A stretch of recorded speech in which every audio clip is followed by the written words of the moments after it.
Hello there. In this video, we will try to explore how to make custom toolbar in WiseImage to run custom script or custom functions.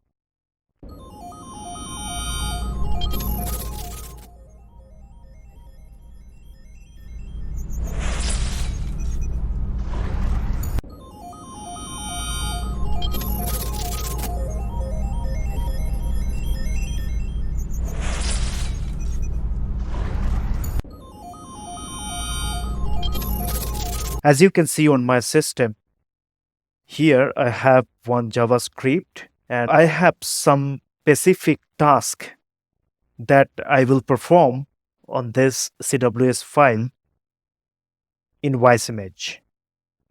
And to do that, I will create one custom toolbar and I will run the script using that custom toolbar. Let's explore. Now, this is WiseImage 23rd. First and foremost, you need to check that you are running WiseImage as administrator. So if I click on compatibility, now you see that I'm choosing to run WiseImage 23rd as administrator. So this is okay.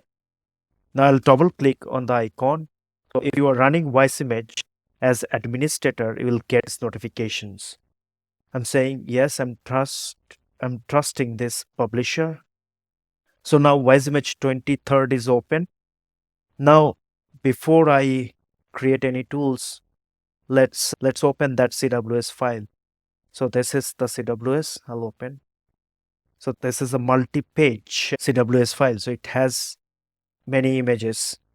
Now if I go to vector selection, so I can see that I have different images, right? So I have different images, one above another. So now I just want to organize these images side by side.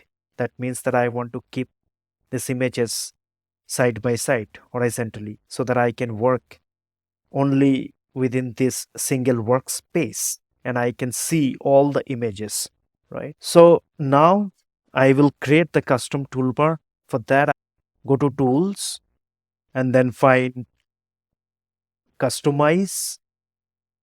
And here you should click on commands and then you see the icon. So you should click and hold left mouse button and drag it to any toolbar. So now I'll close this and then I'll just right click on the newly created icon. And now I can see I have different options here that I can use as icon. So maybe, for instance, I can use this icon and this is something that I need to set up. So if I click here, so it says that I need to show the commands. So on that, I will use this JavaScript file.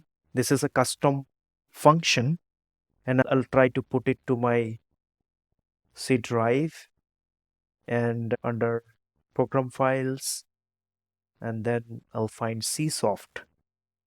Let's go to Csoft, and then here I'll just drop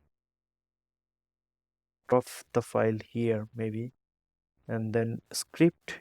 So I'll keep my custom script here. So it doesn't really matter, but I'll try to keep it here so I do not lose the path of the file. So now I'll choose the file and I'll open. So now it will take the path, right? So I'm all good here, and then I'll click OK. So now you can see one icon is added and it has the custom function in the backend. Now if I click this, so this is now working fine. I'll close WiseImage once and then I'll try to open WiseImage again. I'll open the same file and then I'll click the same tool. That means that the custom function that we have developed here, it's working and it has been added as custom tool on WiseImage toolbar.